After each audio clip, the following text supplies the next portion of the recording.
about for the last part of the show.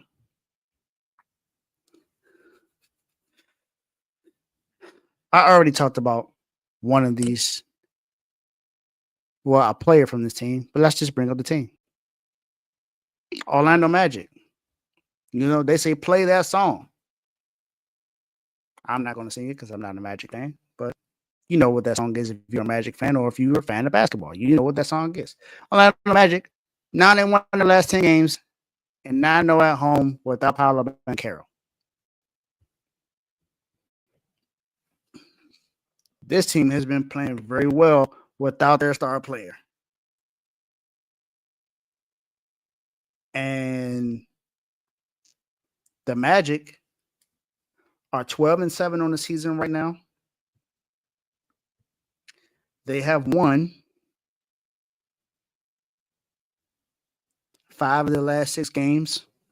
The only loss was against the Clippers, but they beat the Suns in that stretch, the Lakers, the Pistons, the Hornets, and the Bulls. They play the Magic tonight, 7:30 on the NBA Cup, and the Magic are just playing really good. They're playing very well right now.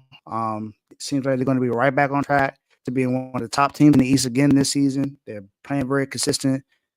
Without their star player, Jalen Suggs has stepped up. KCP has stepped up. These guys are looking to make another run this year in the Eastern Conference.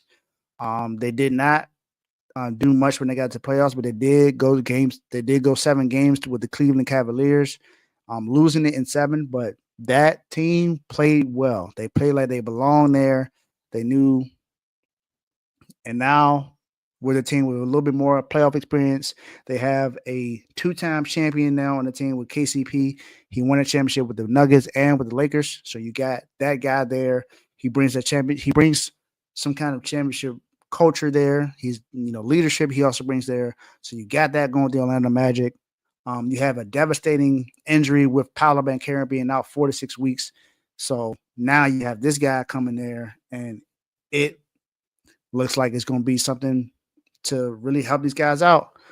So you got that going for you. And like I said, the Magic are just they're playing really well right now, man. If you look at the standings, they're one of the best teams in the East. They are 3rd in the East right now. You got Cleveland, Boston, and Orlando, followed by New York, Milwaukee, and Miami. So those are the top 6 seeds in the East right now. And after New York, there's no teams over 500. So Milwaukee's 9-9, Miami's 8-8, but Cleveland is 17-2, of course, over 500. Boston over 500, Orlando and New York over 500. There are only 4 teams in the East over 500 right now. So, and Orlando, like I said, even with their star player being down, 10-3 in their conference, 9-0 at home. They're the only team in the East undefeated at home. Only team. It was them and Cleveland, but Cleveland just lost a home game, and now you got Orlando being the lone team in the East with no L at home. So, as I said before, they look like they're trying to take over Florida. Miami Heat may have something to say about that, but Miami Heat couldn't say anything last year. Miami Heat may have won the season series, but Miami Heat also got bounced in the first round just like they did. So let's see what they do this time around. But welcome to the Dawgs, Orlando Magic.